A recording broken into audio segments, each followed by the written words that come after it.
In the Perspectrum podcast, we discuss controversial topics. Outside of this context, Michael and I are both working professionals. While doing the show, we are not acting as agents or representatives of our respective institutions, and none of the views that we express reflect the outlooks of our employers. So don't come to my office and throw toilet paper at me. And I don't have an office, but don't come to my cube. Hello and welcome to the Perspectrum. I'm Michael Bloom. And I'm Nathan Seelove. Tonight we have a great episode. We're starting off by shitting all over Trump's picks for his cabinet. We're going to tell you about all those picks, why they suck, and also why that's important. You know, don't lose the forest for the trees just for the fact that they're all, not all of them, that more than zero of them have credible sexual assault allegations against them. So, but it really matters. And then and also more than one of them. Yeah, more than one. Yeah, there's a few. Honestly, it's kind of becoming a problem for his whole administration.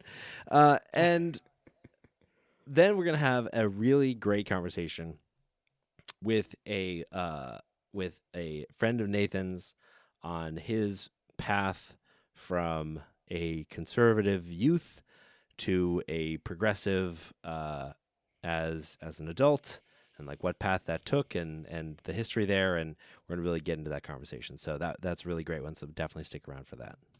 Yeah, absolutely. Super excited. And also kind of shitting my pants. But as you said, we're gonna be shitting on them. So like I'm gonna preserve that shit and just start save it. Start throwing it at them. Yeah, this has been a really gross start to the episode. Yeah. All right. I am 12 years old. So, oh my God. So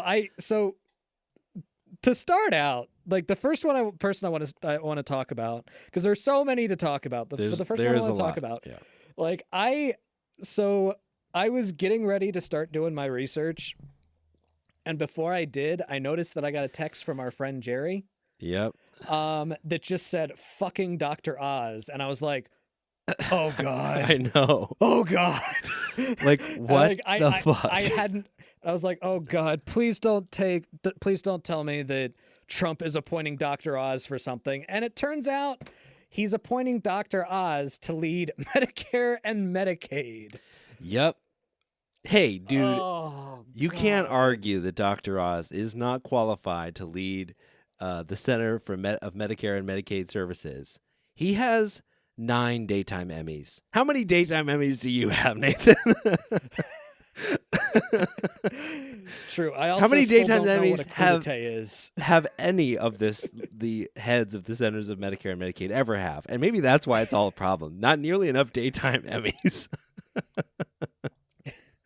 So this is a guy that has regularly peddled miracle cures on his show that had no scientific basis. Mm-hmm. This is a guy that was against safety measures during the COVID pandemic. But didn't miss the chance to try to convince people to take hydroxychloroquine, the anti-malaria drug, without evidence, even though he was, along with a lot of other people, claiming that it was the miracle cure to COVID-19. Yeah. This is a guy that he will be running Medicare, and he will be in charge of administering the Affordable Care Act, despite the fact that he opposes the Affordable Care Act and he supports the privatization of Medicare. Mm-hmm. Like, Jesus Christ. Yep. Totally. Yeah. And his department will also run the Children's Health Insurance Program, as well as the federal, to Nathan's point about the ACA, the Federal Health Insurance Marketplace. So, yeah, basically, he's going to be at the helm of health insurance in the United States. And he thinks that, people with pre-existing conditions should die. I don't think he's actually come out and said that, but that's the impact of his policy positions. So I think we can infer. And I feel like there's so much to say about Dr. Oz, but there's so many others to get through. So I know. Do you have anything else? Do you have anything else to say? Because I think kind of staying on the theme of health, I know who I want to talk about next. Well, the one thing I do want to say is like we're not just inferring that he wants to like cut a lot of parts of these programs. Uh, like Trump has specifically called out that he is expecting Dr. Oz to make cuts to CMS, cut waste and fraud, quote unquote, within the country's most expensive government agency, which is a third of our nation's healthcare spending and a quarter of our entire national budget. So Trump is explicitly expecting Dr. Oz to come gunning for Medicare and Medicaid. Yeah. Despite the fact that Trump ran on no cuts to Medicare and Medicaid. But he's a fucking liar. He's always been a liar. Yeah, totally. All right, so RFK. RF fucking K. Dude, R fucking K. Before the election, I literally was talking to people and they were like, multiple people were like, but certainly RFK is not going to be like in the administration or anything, right? He's fucking crazy. Yeah. So here's the thing I will say about RFK. And this might surprise some of you all somewhat, but there are some things that he talks about that I think are genuinely good and important, right? Like he talks about, you should never waste a bear carcass. You should never waste a whale carcass. I have a brainworm. Well, so he talks about big pharma's like control on the industry and the fact that they basically sell their drugs to doctors by basically giving them lavish luxuries. And how that is a harmful, problematic practice. And I totally agree with him on that. He also talks about the overprocessing of food, the fact that there are very little regulations in terms of the chemicals that are put into our food. For example, like in the United States, we have a fuck ton of antibiotics in the food that we eat because of lack of regulation. And because of that, when Americans go to other countries and go to and have to get treated there, the people there, like the doctors actually need to know if the person's American so that they can compensate for the kind of natural tolerance that our bodies have built up to antibiotics. So that's a huge problem. And he's absolutely right to talk about that. So if that's the type of shit that he's focusing on, then great. But here's the problem. This is a guy who also thinks that Wi-Fi causes cancer and brain leaking. Yeah. He thinks that school shootings are because of antidepressants. He thinks that chemicals in the water make kids transgender. He thinks that AIDS is not caused by HIV. And the biggest thing that you've all probably heard about him is that he's one of the fucking idiots who believes that vaccines cause autism. And that they don't protect people from disease. But certainly he's not in any kind of health-related position, though, Nathan, right? Because he has all of these positions that are like policy positions and perspectives that are clearly anti-health. Department of Health and Human Services. The Secretary of Health and Human Services, ladies and gentlemen. Yeah, the enormous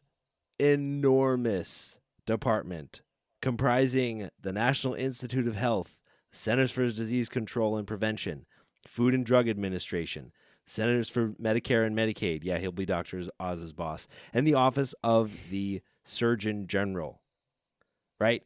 Literally, HHS Secretary has the authority to establish regulations that govern health, including food and drug safety, public health, health care quality, literally can declare public health emergencies, is responsible for responding to disease outbreaks, and has significant influence and control over the sub-department policies. There is no law that prevents or anything aside from a norm that prevents the Secretary of Health and Human Services from literally just overturning decisions made by their sub-agencies. So you could have the FDA approve a drug and him be like, nope, not approved. Also, we're talking about the NIH, significant health-related funding. Like, think about the decades that this will put back our vaccine research, right? Any research project that doesn't align with his preconceived notions is potentially at risk here and could really set back public health and medicine for decades by underfunding promising research that doesn't align with his political ideology. Yeah. Fucking crazy.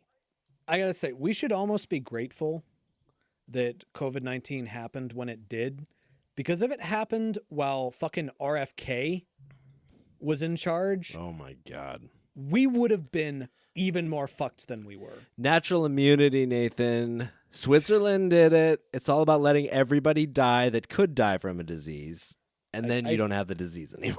I swear, if there's another fucking child measles outbreak, Oh my God. oh my Well, that's God. the thing. Yeah, literally, like he called COVID-19 shots a crime against humanity. He is best known, as you pointed out, for arguing and supporting unfounded claims that vaccines cause autism. And he is literally the authority over the Vaccines for Children's program, which is estimated to have saved 1.1 million lives by immunizing children against diseases like polio and measles. Literally, the anti-vaccine guy is in charge of saving children's lives with vaccines. So let's talk about Matt Gaetz. Okay. Oh, Matt Gaetz. Oh, So Matt Gaetz. this is a really interesting one. So, guys, Matt Gaetz, we know and hate him. Attorney General, right? Trump is trying to make him Attorney General of the United States. The Attorney General is the attorney for the United States. He is the prosecutor, the chief law enforcement officer, essentially, for like federal laws. He is the absolute head of the executive part of our legal system. And he wants to put Matt fucking Gaetz in there. An elected pedophile. Yeah, we should start with his qualifications, though, because surely, I mean, even a pedophile could be Attorney General, Nathan, if he was good enough. Let's have an open mind. But he literally has like... Nope. I'm okay with closing my mind on this one. My mind is firmly closed. Okay. I guess agree to disagree. But just kidding. Obviously, a pedophile should not be the Attorney General. But you'd think you'd want the Attorney General to, I don't know, have been a prosecutor. Like, Matt Gaetz does have a law degree and practiced law for, I guess, 2 years and has, like, zero criminal law experience except for his interactions with the criminal justice system personally. I mean, it takes one to know one, I guess. I don't think the Attorney General is supposed to be out there sniffing out like-minded individuals, you know. So, all right, let's talk about the sex and drug stuff. So, there's some gamesmanship going on right now. So, the House Ethics Committee is currently investigating Matt Gaetz. Well, actually, no, they were investigating Matt Gaetz, but as soon as Trump announced that he was going to be nominated for Attorney General, Gaetz resigned from the House. And now Speaker of the House, Mike Johnson, is putting pressure on the Ethics Committee not to release the investigation. And the investigation is specifically into claims of sex trafficking, drug use, illicit drug use, and statutory rape, right? These are not small things. Yeah. Like, yeah. Like, what the fuck? There's credible allegations against Matt Gaetz that are currently still open, that he has engaged in sex trafficking. He was part of a federal sex trafficking investigation, or I should say, was one of the subjects of a federal sex trafficking investigation, in which a former associate of his pled guilty and is serving an 11-year sentence for sex trafficking of a minor, identity theft, stalking, wire fraud, and conspiracy to bribe a public official. Right? He's rolling with bad people, and there's credible allegations that he engaged in a lot of this shit. And now he's going to be our our top law enforcement officer and prosecutor, as well as like, and that's not even, and that's before we even get to the fact that he's like engaged in a bunch of like election denial shit, and would be in no way he would literally just be like Trump's like prosecutor. Yeah. Like, and Look, the other thing is, look. with all of this baggage, right? He is a perfect target for like national security problems, right? He is the perfect subject of bribery, because like you can just dig up some dirt on this guy, of which there's a bunch, and then all of a sudden you're under his thumb, and some foreign government has control of our AG. That's fucking nuts. He wouldn't pass a basic background check. Look, I understand that Trump really misses his buddy Jeffrey Epstein, but you didn't have to nominate his heir apparent to Sex Crimes Incorporated. Like, this guy, he's literally Jeffrey Epstein's mini-me. Wow, I'm surprised they finally incorporated. They were an LLC for a long time.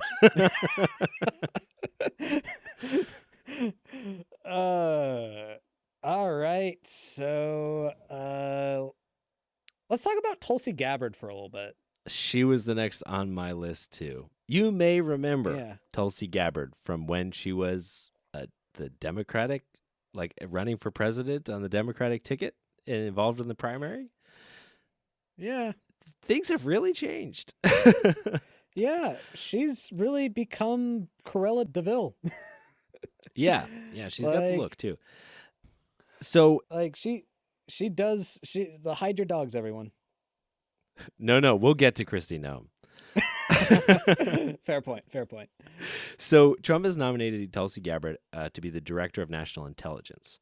This is a very important position that serves as the head of the intelligence community, and they oversee and direct the implementation of the National Intelligence Program, and serve as the principal advisor to the president, the National Security Council, and the Homeland Security Council as well. And so the whole goal of this department is to bring together kind of all of the disparate intelligence sources from the different departments and basically be like a central place to coalesce all of our most sensitive, important intelligence information. And it makes Tulsi Gabbard a particularly weird pick on this particular subject, given some of the reactions from representatives in like the House Intelligence Committee, which have called her a national security threat. Debbie Wasserman Schultz, a Democrat from Florida, told MSNBC, quote, "There's no question I consider her someone who is likely a Russian asset." See, here's the thing. And look, I will say I was duped by Tulsi Gabbard in the primary. Mm-hmm. Like I was a fan of her when she was the anti-war candidate, you know. And then she, lost her fucking mind on like trans issues, on the border. Like she goes along with the open border bullshit talking point.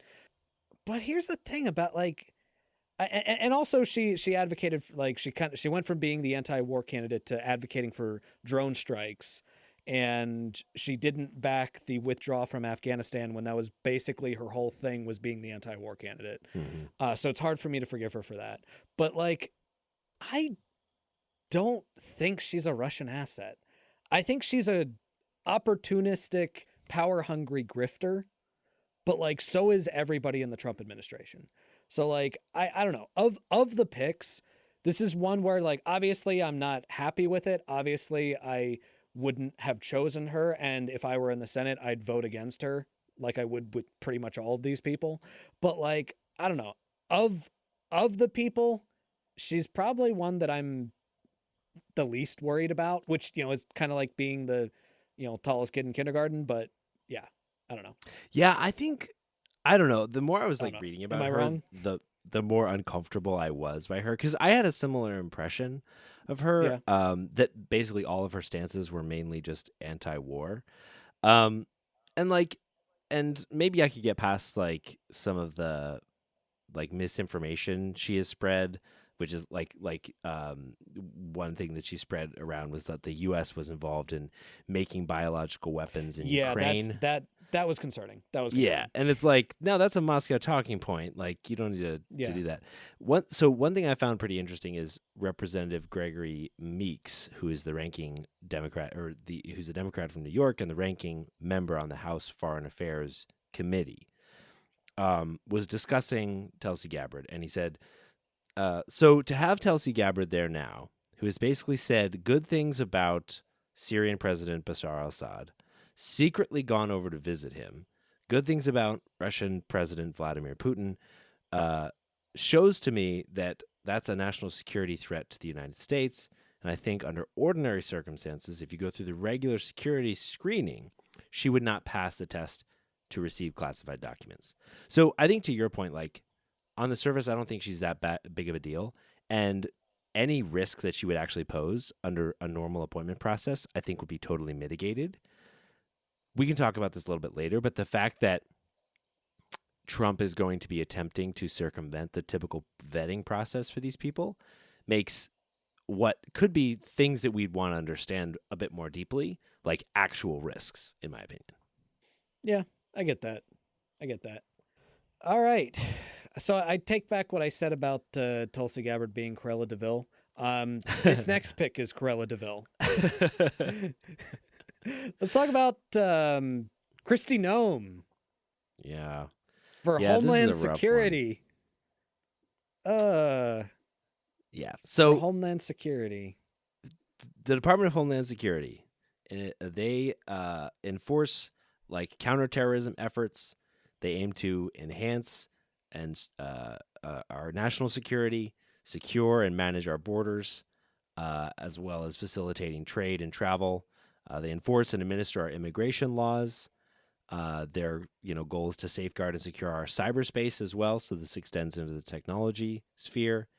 They're responsible for building resilience to disasters and providing essential support and economic security as well. And they're also responsible for coordinating during disasters with federal, state, local, and international and private sector partners. So I think it's fair to say this is a pretty fucking important department with a lot of power and a lot of opportunity for things to go really wrong if someone wields that power badly. Yeah. And enter Kristi Noem. And first off, and I mean, this was to be expected, but Michael talked about, supporting, securing borders and all that. She has definitely been one of the people that have been all out in terms of spreading the bullshit about open borders, spreading bullshit rumors and conspiracy theories and misinformation about the immigrant community. Yep. She literally sent the National Guard to the southern border along with a few other like conservative governors. And she opposed accepting refugees in 2021 from Afghanistan after like shit blew up over there. Yeah. And she's referred to the U.S. border with Mexico as a war zone. Yeah. A war zone. Considering the fact that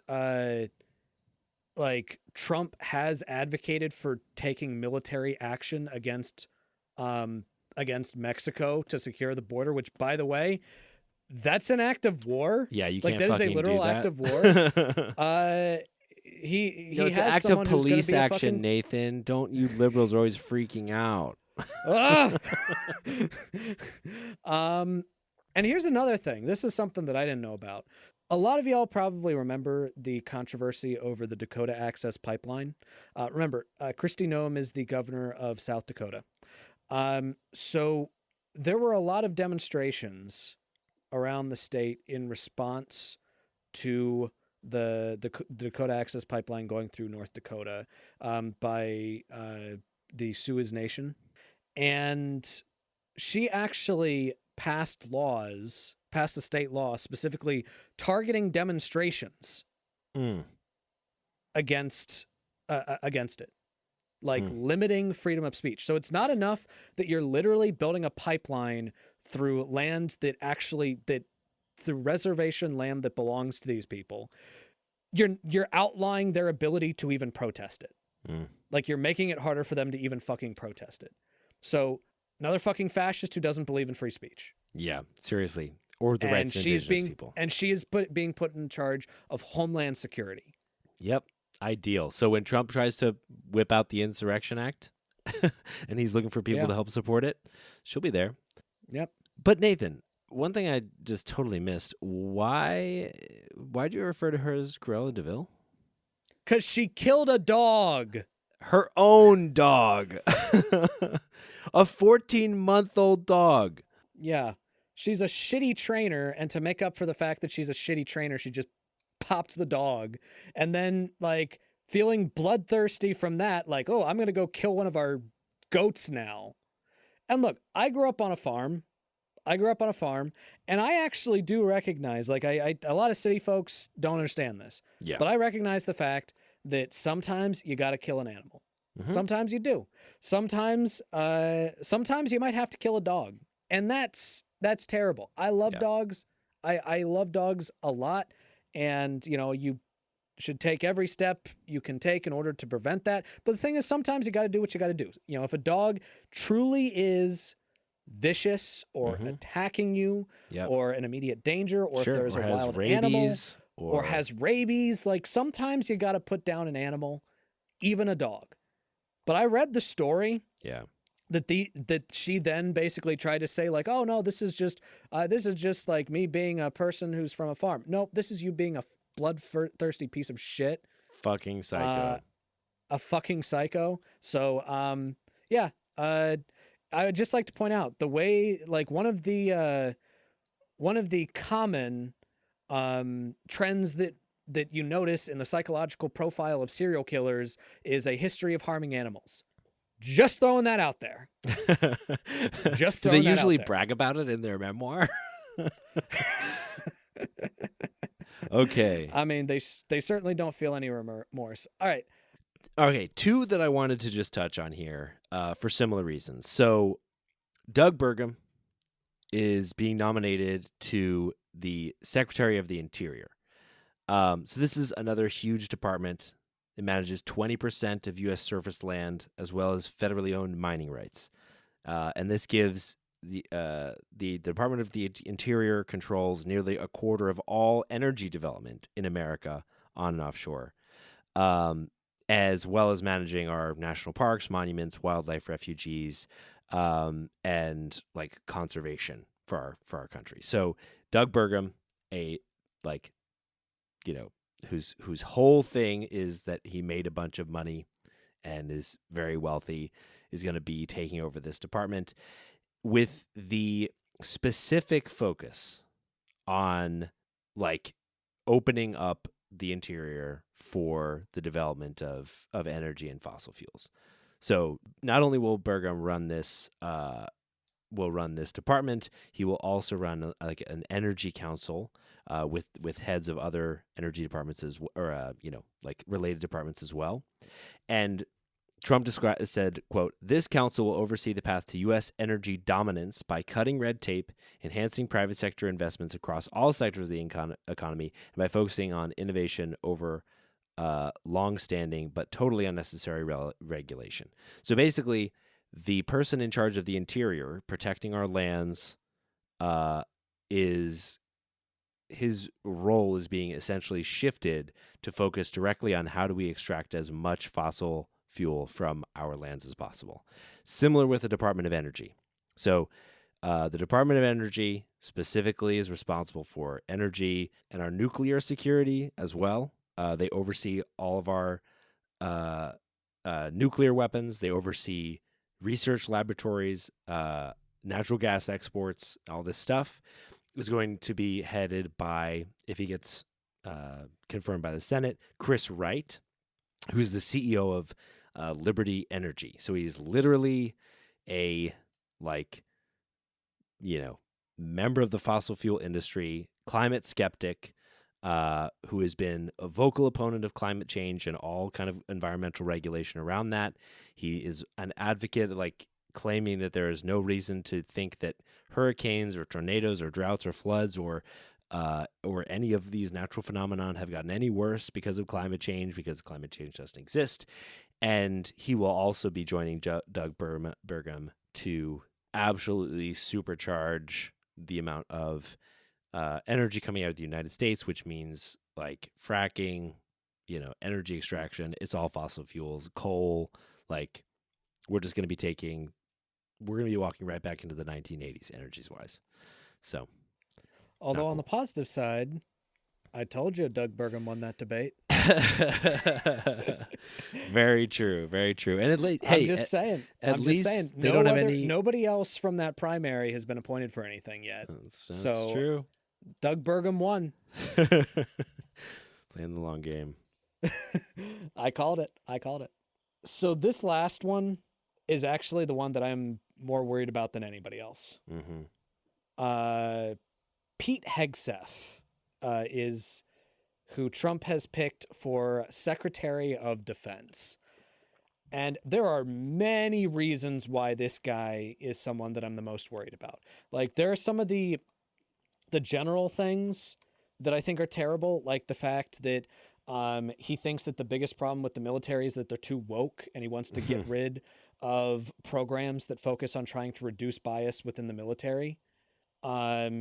He believes that women should not be allowed in combat roles, basically saying like, oh yeah, well, they've lowered the standards for women, which they haven't. That's not how it works. Yeah.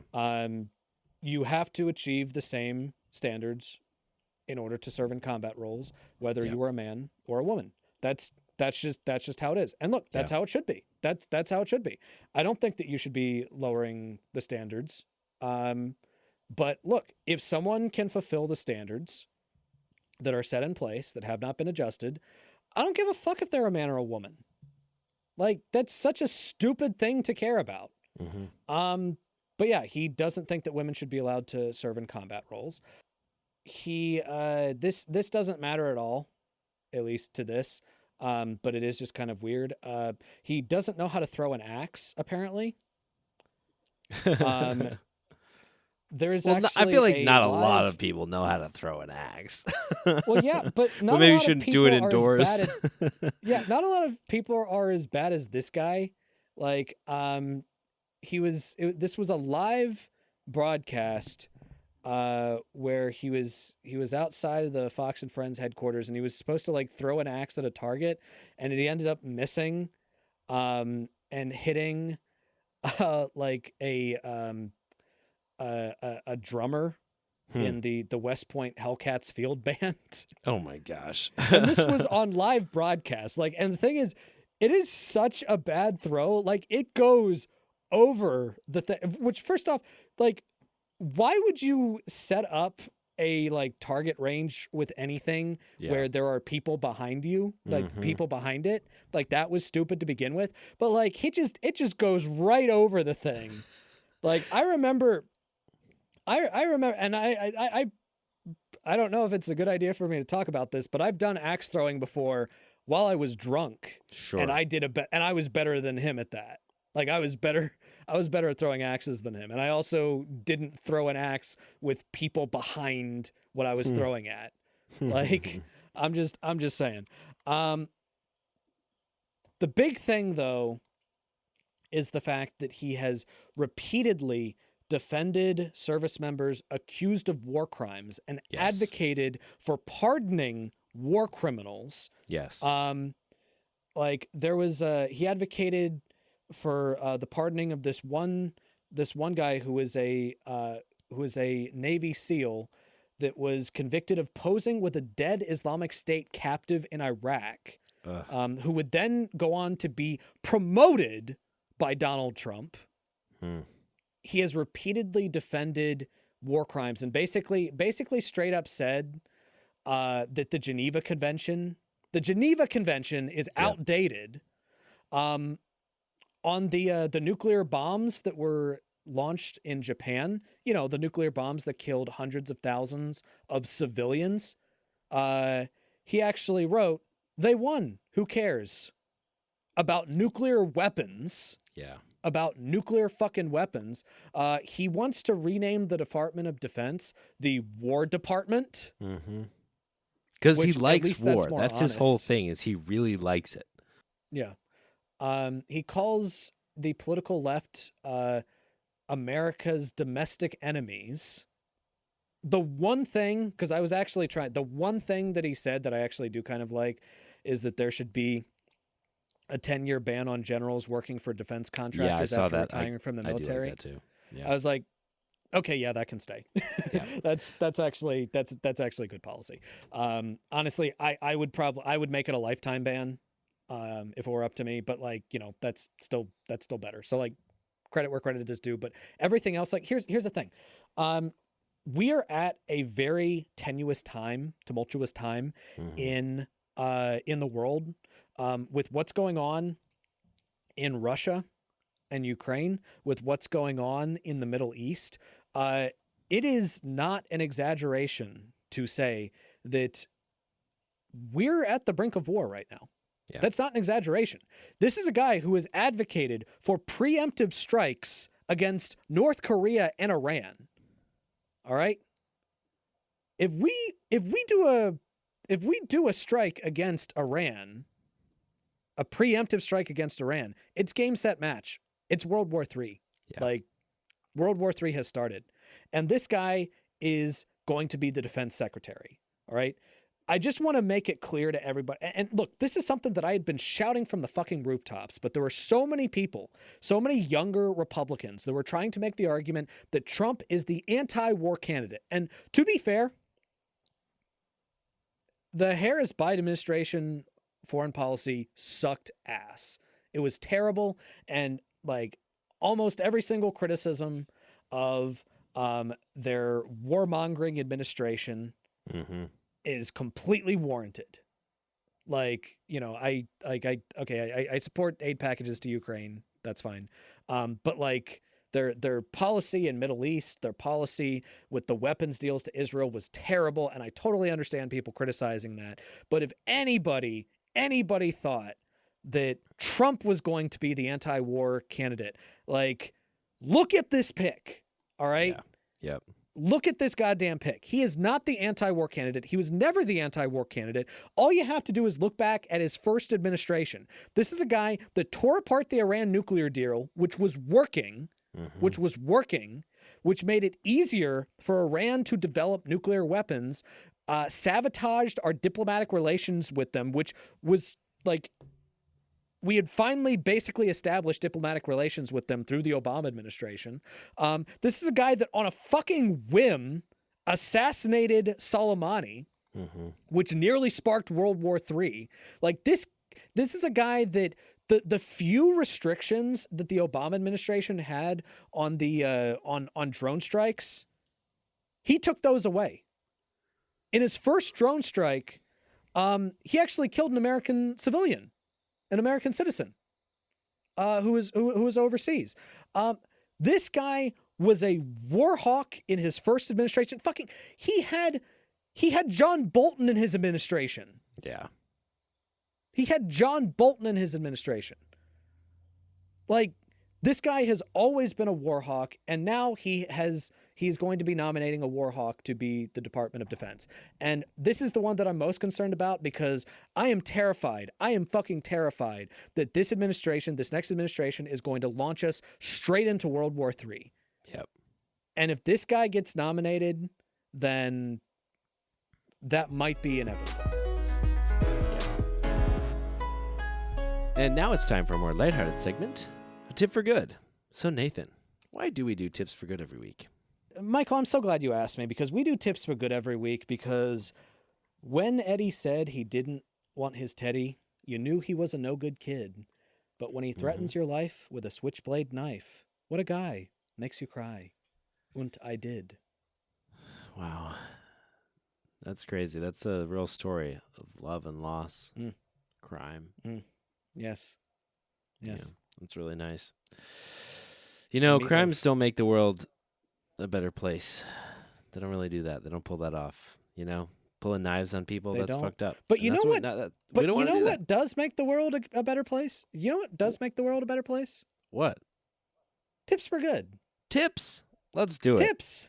Let's do it. So, Michael, what is our tip for good this week? Okay.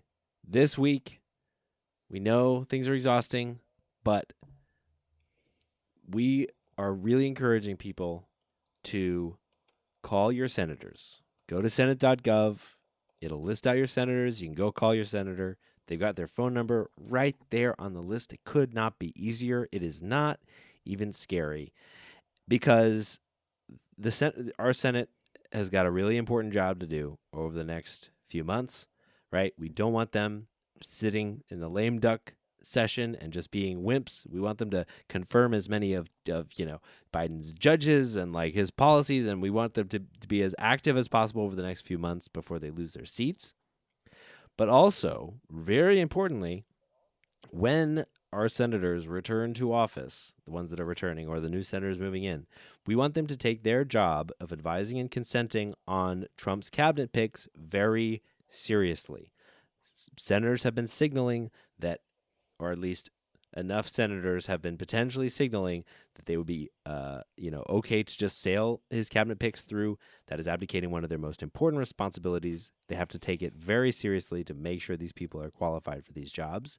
And importantly, we have to get them to pressure their colleagues to avoid getting into a situation where Trump can adjourn the Senate and therefore put in place recess appointments.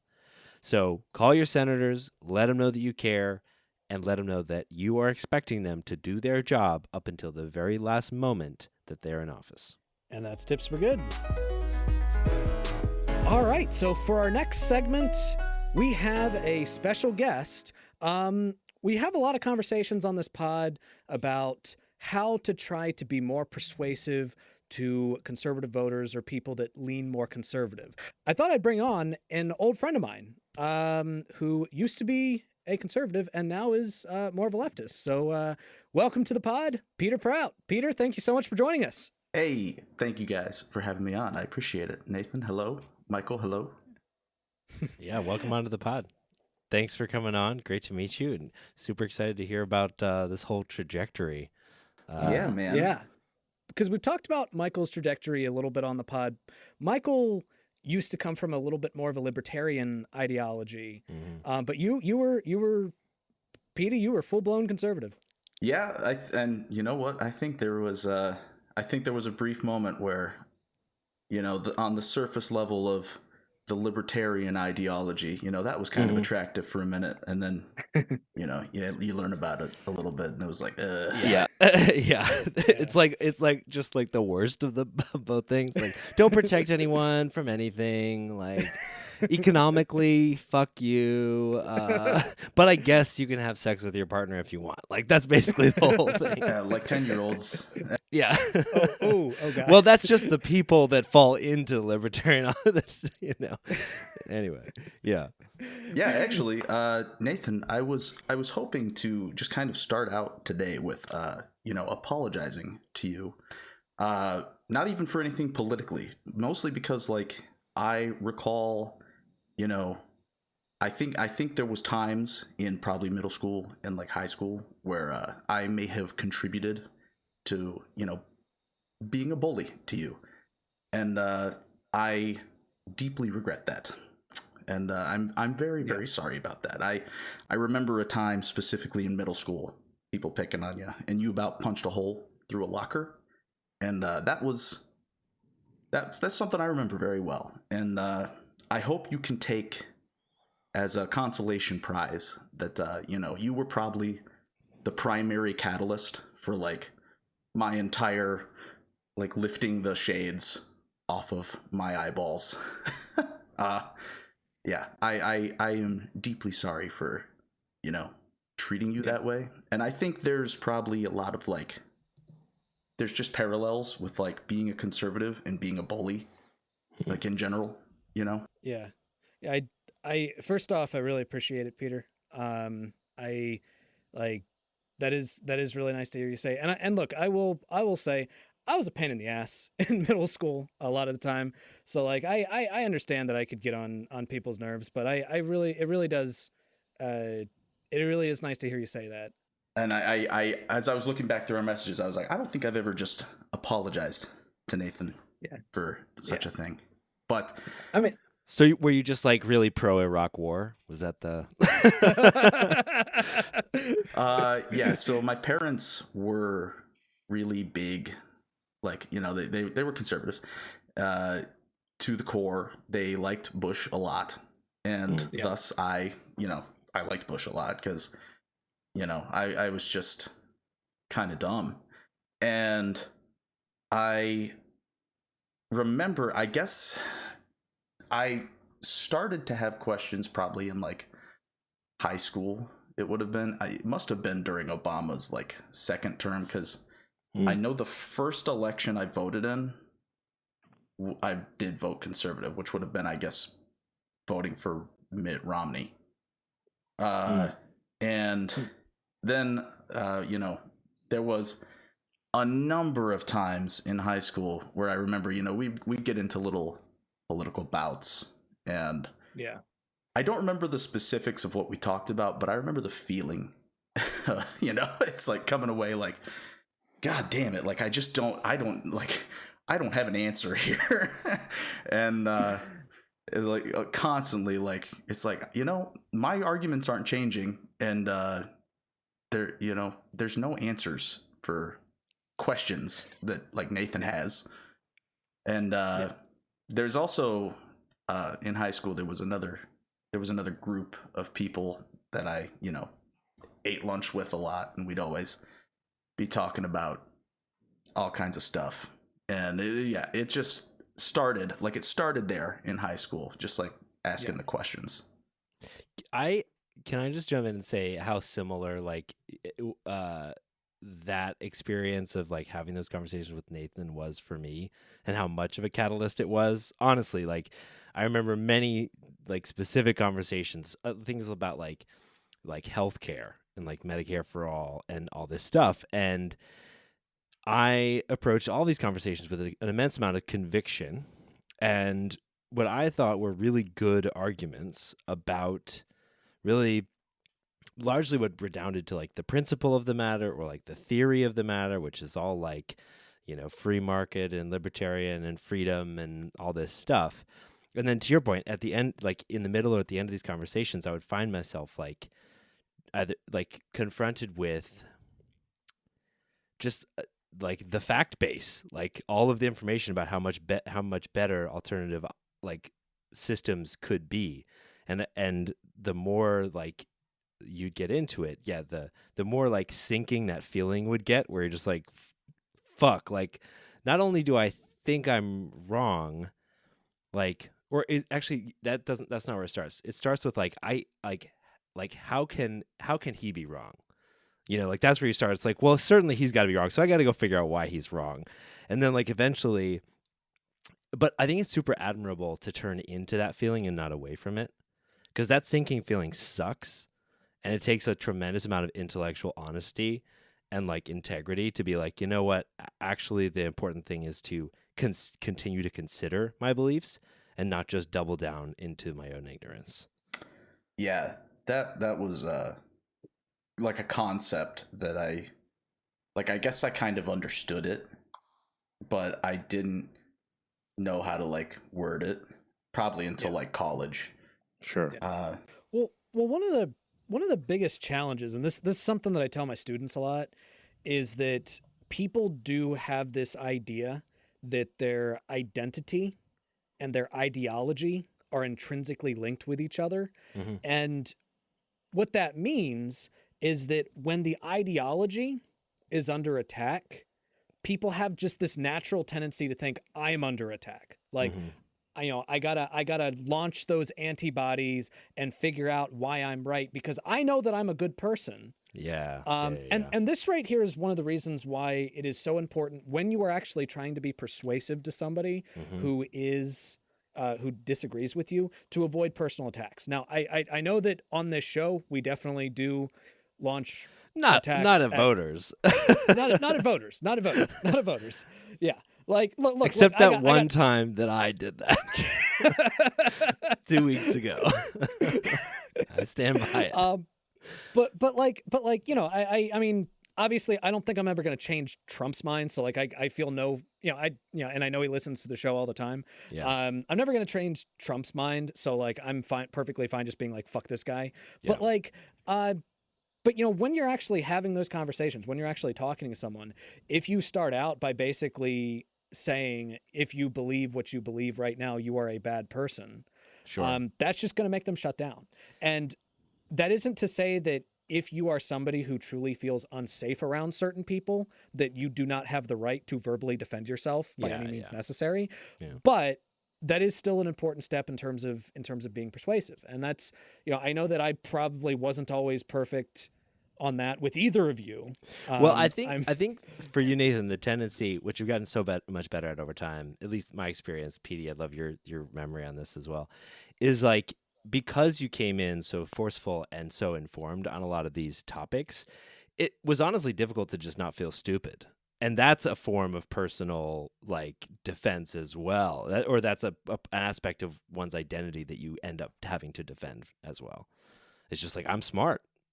Yeah, I 100%. It's like, I am completely lacking like a plane of knowledge that like someone else is on. Like, and I found that like, actually learned this technique from you as well, Nathan, just asking questions of people, and not like necessarily a full Socratic method. That's just like ask questions until someone like, you know, pulls their hair out, eats hemlock and passes away. But like, but more just like, you can't understand where people are coming from or like why they believe what they believe unless you're asking them, like these questions. What are their concerns? Like, what do they already know? What are they curious about? Like, all of those things are really the only way in. Yeah. I mean, I can't tell you how many times I've gotten into arguments like on Facebook or just in person in general, where persons started coming in hot, assuming like, oh, I'm just some idiot leftist that's just going to disagree with every single aspect of what they say. And instead of taking the bait, you just ask questions, and that often calms the situation, you know, and then you point out potential inconsistencies. This is something that I wish that I had known to do back in high school, because like it would have probably would have saved you some locker punches for sure. but so I want to get into, you know, first off, Peter, you mentioned that the main reason why you started out conservative was because of upbringing. I know that we talked a little bit about this when we talked the other day, but I'm just wondering, were there any specific policies that you feel were just inherently appealing to you as a as a younger person? Any areas where you felt like, you know, believing this gives me a sense of identity or a sense of greater purpose, or like what? I don't think there was any of that actually. I don't think there was anything that like specifically was like super attractive about conservatism. It's just kind of like, yeah, my parents, you know, they kind of know what they're doing mostly.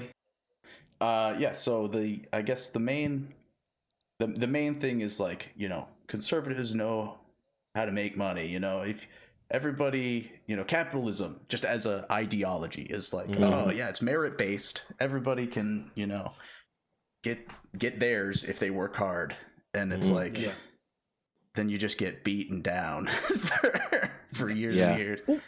Well, that makes total sense. Like, I mean, I will say, like, I've one of the things that I've heard when I've talked to people that were just kind of like normie types is, you know, even people that tend to vote more Democratic, they'll often say things like, you know, I'm a Democrat every day of the year except tax day, which, you know, is somewhat an appealing argument if your understanding of the two parties is basically that, you know, Democrats believe in social programs but raising your taxes to pay for them. Republicans believe in lowering your taxes and cutting social programs.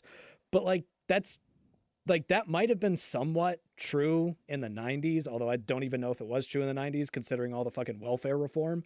But like that's just not how it is. Like, first off, the reason why taxes are so complicated, and this is one of the things we actually talked about on the pod, is because of lobbying efforts by by like tax filing companies like TurboTax to basically purposely make all the filing more difficult. Like and the thing is, Democrat and Republican presidents have tried to reform that, and they have failed at it. Both Obama and Trump tried to push for basically like file-free taxing because the government already has all that information. So that's number one. But number two is like we're at the point where Democrats are the ones who are calling for middle-class tax cuts. Republicans are the ones who, they'll throw in a little bit of a middle-class tax cut, but the big thing that they want to do is cut taxes on the rich. But I feel like this is where it gets back to identity, even as you're talking about policy, because like consistently in polling, pretty much regardless of the policies that are on the table, voters trust Republicans more on the economy. Yeah. They just have this identity built in.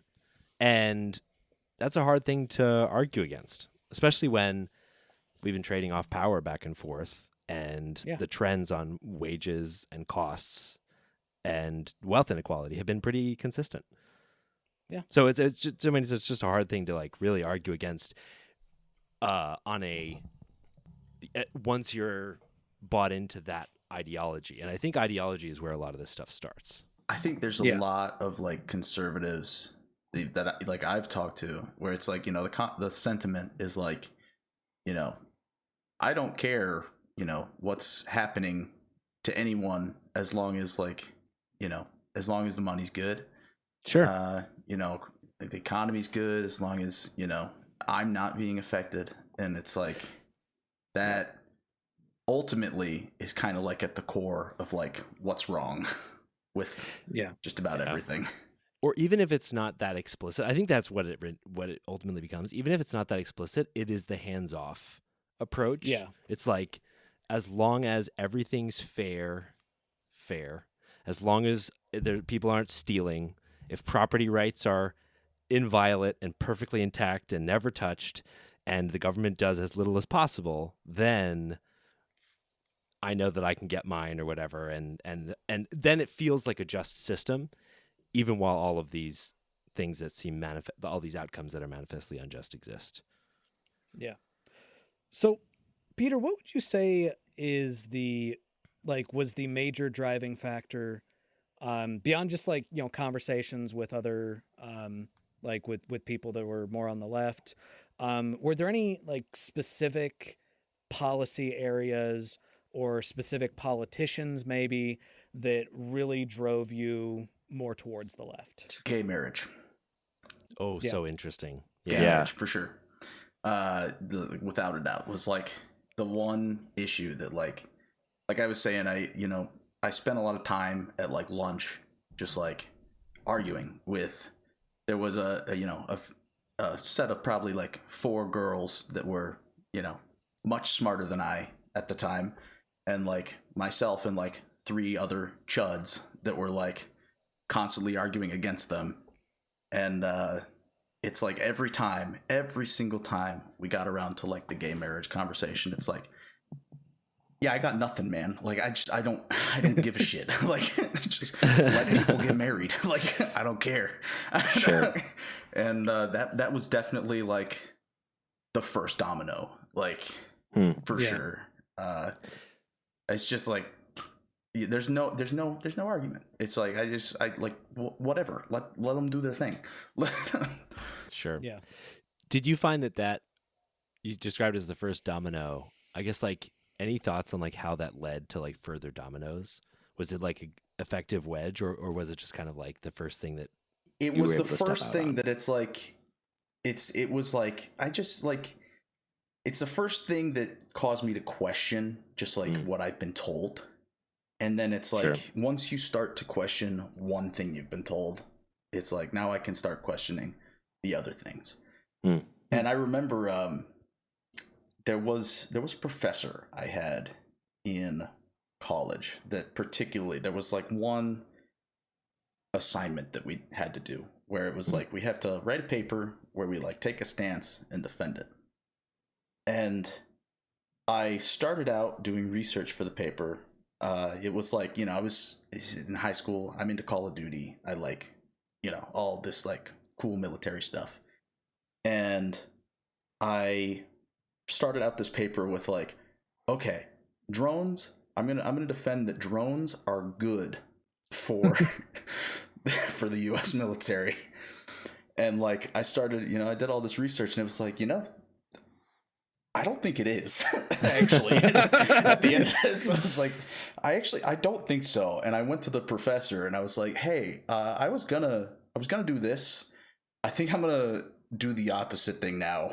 And I was like, is that okay? And she was like, yeah, that's the point of this. And I was like, like, you mean you're not just trying to like indoctrinate me? Yeah. I was like, oh wow, what a thing. Yeah. Yeah. No, I actually had a moment like that in as a like from the teacher side of it. And look, like as a teacher that teaches public speaking frequently, I am instructing students on speeches that I disagree with, but I don't have to agree with everything my students say. I just like my big thing is, make sure you are approaching it from an informed position. Like make sure that you know how to research, how to think. So one time I had this student who, who came to me and was like, hey, I want to do a speech on why we should completely do away with student aid for college, like that students should not be given any financial aid for college. And in the back of my mind I'm thinking, okay, well, let's fucking do it.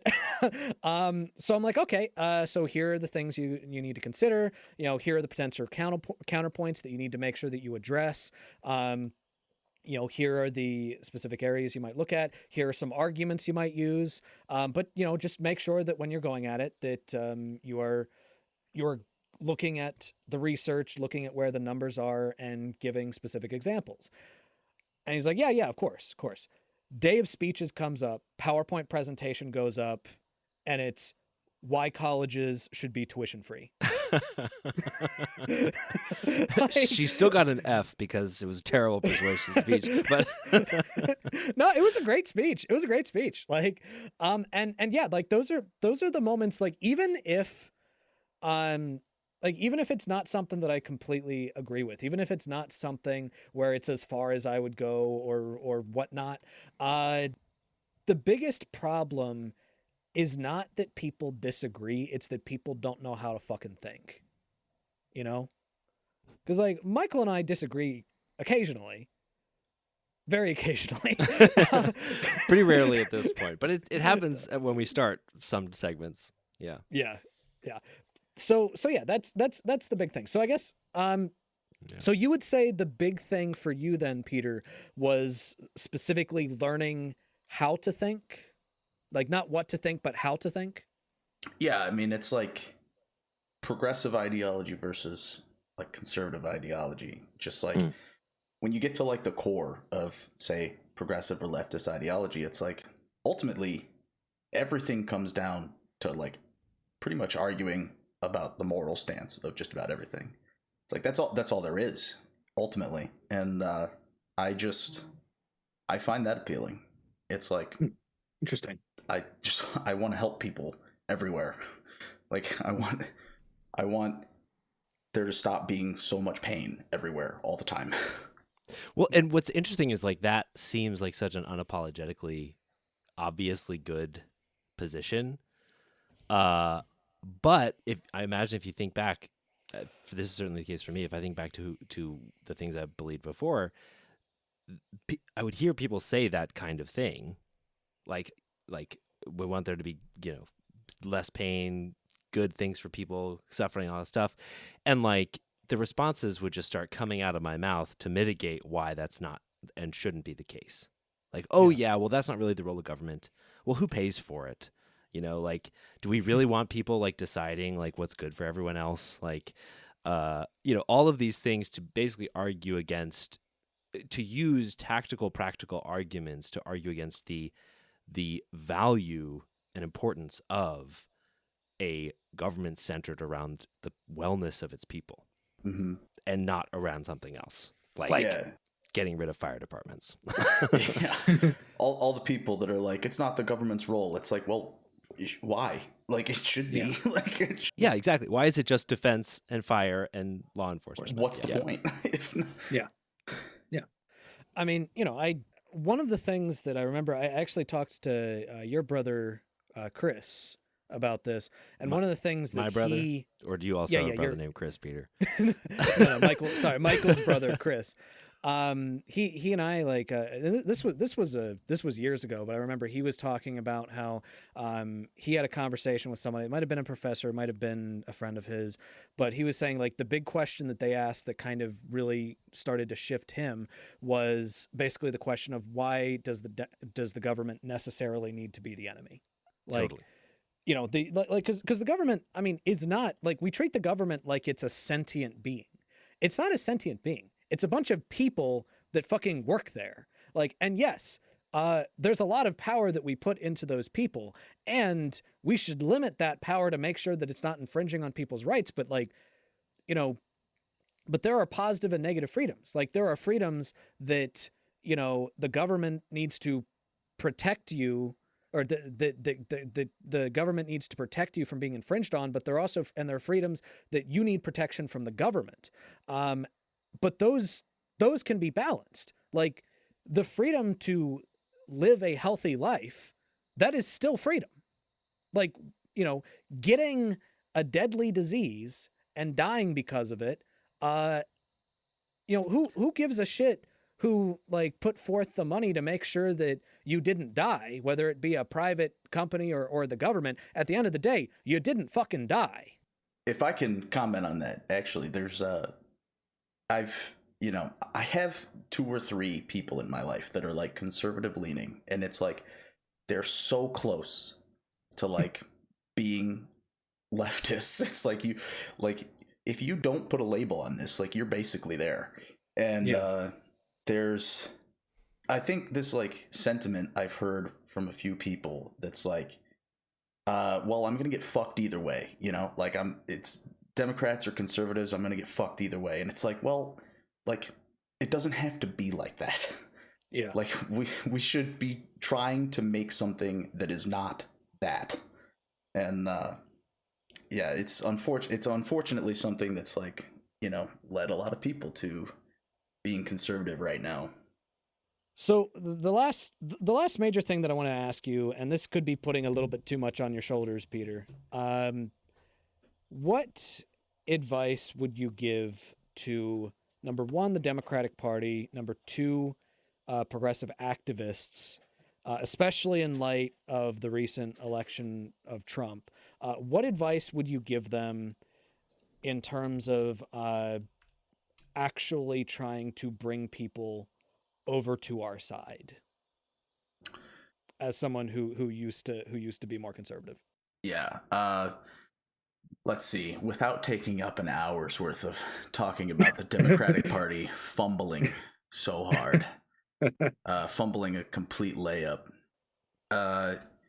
Yeah, I mean, it's just a matter of like people,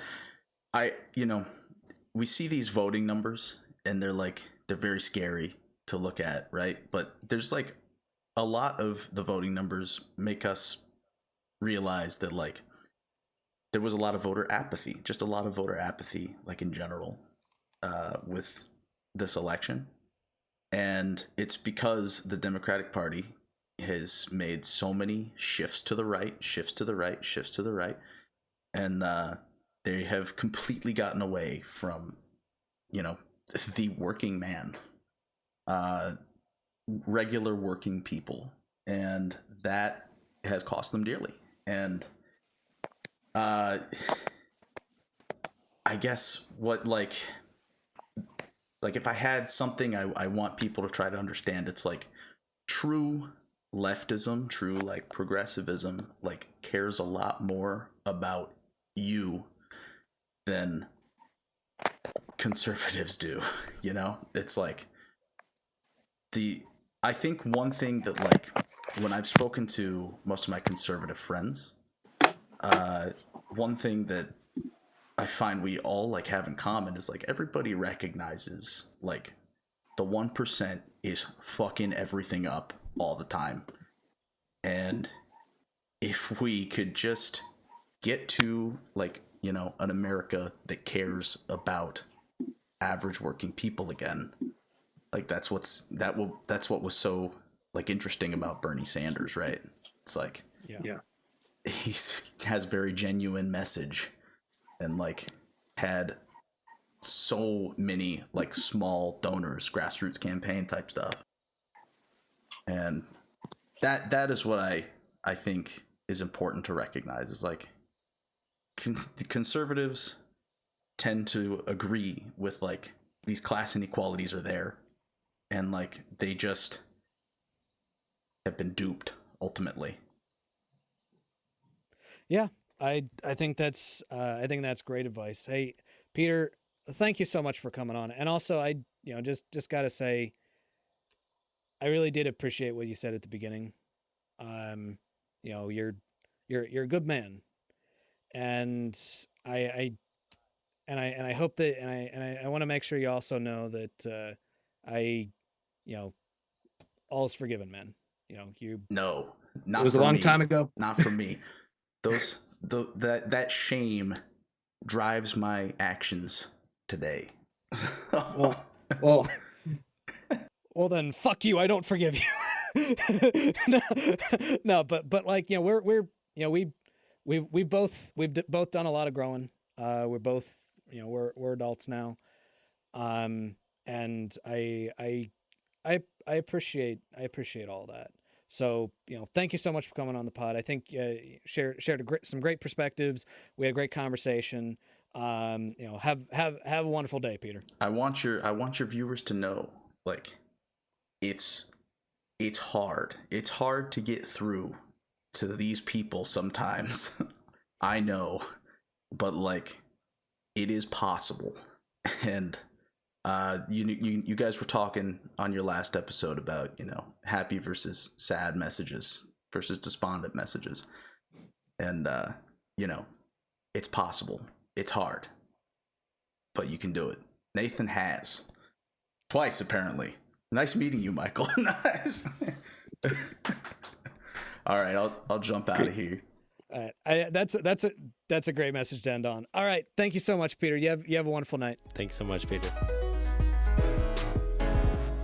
And now it's time for our favorite segment, Ass Hat of the Week. So, Nathan, who's our ass hat this week? Well, Michael, I could not be more happy to talk about this particular one. This is an ass that's gonna keep on hatting quite a bit more, especially during this new era that we're going through. No. It's Speaker Mike Johnson. Oh, fuck that Mikey guy. John, come on down. Mike Johnson. Okay, what did Mike Johnson do to get on our show? And if you send me a link to Pornhub that he was watching with his son, I'm gonna be angry. Hey, I would never do that over Zoom. So we talked about the fact that there is an ethics investigation into Matt Gaetz, right? Mm-hmm. Yep. And here's the thing. There was some pressure on Mike Johnson to release those to release the details on that. And he basically said, "Oh, well, I'm the speaker. I have no authority over that." But then Matt Gaetz resigns, and now he's going around saying, quote, "The rules of the House have always been that a former member is beyond the jurisdiction of the Ethics Committee. I'm going to request strongly that the Ethics Committee not issue the report." He is he says that the speaker has no authority. Now he's using his authority as speaker to try to hide the fact that they have evidence that Matt Gaetz slept with a fucking 17-year-old. And he claims that there's no precedent. That's not actually true. And I looked this up, and I can't believe I can't believe that these are the names of these people.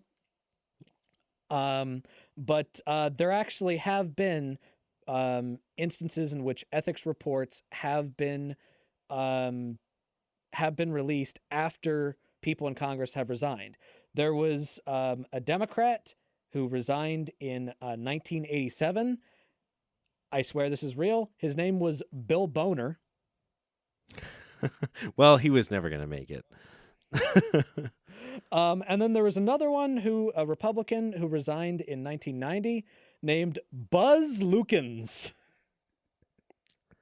God, we honestly, so we we've got not made Buzz and progress on a Boner. lot of things, but we have really made progress on names. I feel like we've progressed a lot. So good old Buzz and Boner, they it's happened before. It's a fucking lie to say that it hasn't. And then when asked about that, when that was thrown into space, he was like, he claimed that making the report public would open Pandora's box. If it's been broken once or twice, it shouldn't have been. Okay, hold on. That's not how Pandora's box works, dude. The whole thing is you open the lid one time. Idiot. Yeah. So like, is he? He's literally fucking up a fallacy about a slippery slope. He's like, we don't want to roll into a slippery slope here. Just even though we've stepped on the slippery slope a few times before, doesn't mean we can stop. We can't stop ourselves from doing it more now. That's literally the argument against the slippery slope.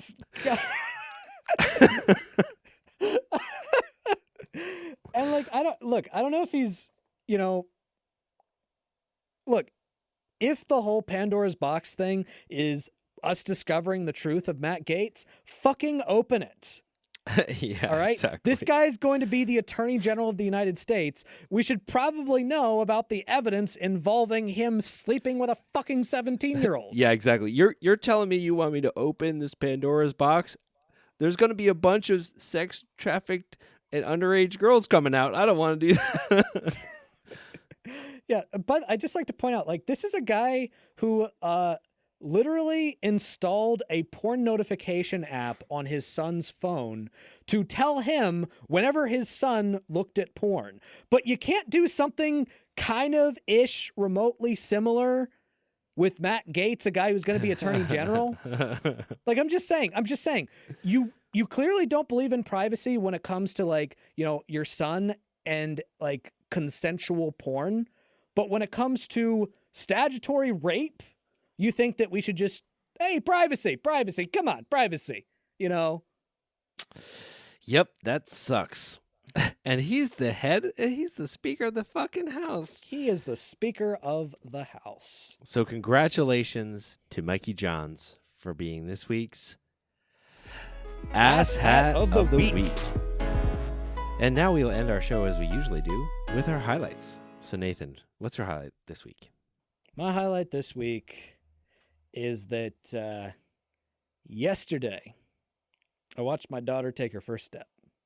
Incredible. Congratulations. It was one step and she fell over pretty soon after that, but like unassisted, not furniture walking, not holding on to anything. She pulled herself up and then she took a step. Wow. And oh my God. That's incredible, dude. Congratulations. That's amazing. So, Mike, what do you got?